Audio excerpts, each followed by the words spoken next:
30 to almost 40 years in the events of World War II, the Jeep Overland Willys was then replaced by a new name that started off in the 1980s, the 1960s, and the 1970s, and that is the Jeep Wrangler. But then, many people still believe one thing. Is the original Jeep Wrangler the best Jeep Wrangler ever built? And today we are discussing the very first original Jeep Wrangler. And that is the Jeep Wrangler YJ Sahara. Let's talk about the Jeep Wrangler YJ Sahara. If you guys don't know Jeep Wrangler all the time, you basically forgot its whole story. In the 1940s, it wasn't produced as Jeep Wrangler. It was originally named the Jeep YJ Willys, also known as the Jeep MB Willys. What exactly is the MB Willys? Let me explain. MB Willys stands for Military Model B, or simply known as the Willys Overland Jeep, but it was soon swapped out in 1941 as the Jeep Willys. So that means one thing. Before the Jeep Wrangler ever existed, the Jeep MB Willys was the very first military Jeep produced by the company Jeep in the early 1940s. Then when it shifted on to World War II, the Jeep Willys was soon known as one of the most prestigious military vehicles ever produced for the US Army.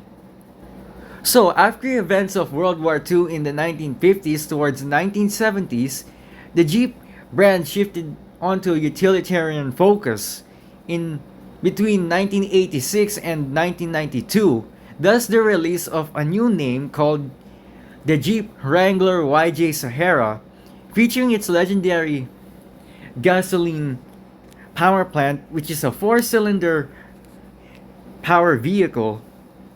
And in fact, what most 1990s Jeep enthusiasts never catch on is that this vehicle was introduced in a 1993 Steven Spielberg movie called Jurassic Park. Everyone in the Jeep community had seen the movie before, but what were they missing out on the Jurassic Park movie is that the vehicles that were seen in that film was actually a 1992 Jeep Wrangler YJ Sahara. And that is when the whole Jeep community realized something. The love of their Jeep soon became a pop cultural icon in the Jurassic Park movie, and it soon became the worldwide phenomenon influence. The Jeep was influenced by other different vehicles such as the Volkswagen Beetle, the Mini Cooper, the Nissan GTR, the Toyota Supra, but then there was also the big leagues that followed out. There was the Ford Bronco, the Dodge Ram, and everyone's personal favorite, the Toyota Land Cruiser.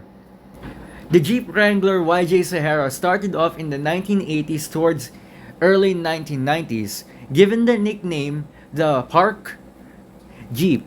Why? Because many people still believe that when they see this kind of Jeep, they thought about one movie, Jurassic Park.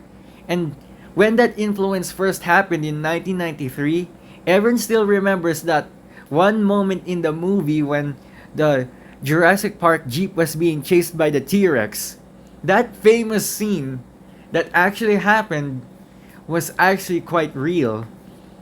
Although it was made purely fiction, the Jeep Wrangler served a main purpose in the Jurassic World franchise. So after the years of 1993 and 1997, the Jeep Wrangler soon got its name later replaced as something else. After the YJ model, there was the Rubicon, another great name of the Jeep Wrangler. But many people who believe that the Jeep Wrangler Rubicon was nothing compared to the YJ Sahara, people still believe that the YJ Sahara is still the best Jeep Wrangler model that came out from an era before the Jeeps got those round iconic headlights.